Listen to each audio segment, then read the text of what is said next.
Maulan na morning! For today's ganap, nagdala na punta og another set of reading activities for the kids. Sa natay three simple but fun activities today. First, read and color. Magbasa ang kids sa sentence and i-color nila ang picture to match the sentence.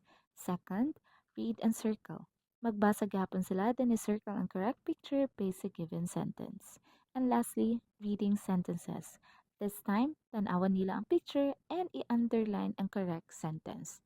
So basically, reading plus comprehension plus coloring equals multitasking atong mga kiddos karon.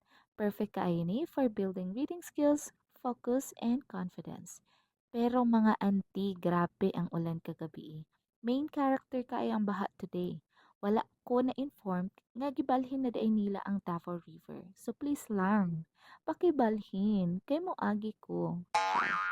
Pero thank you Lord kay nakaabot ra gyud ko safely and one ride ra gyud guys. Wala tay double ride na nahitabo. Small wins mga auntie, small wins. Nice! But anyways, makita ninyo diri kung unsa ka-enjoy mga bata sa paghimo sa mga activities.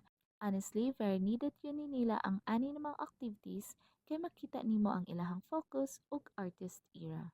If nangita mo og printable materials for your kids like storybooks, busy books, reading, writing, math, coloring activities, follow my page at CJ Kids Corner sa Facebook, TikTok, and Instagram. See you there!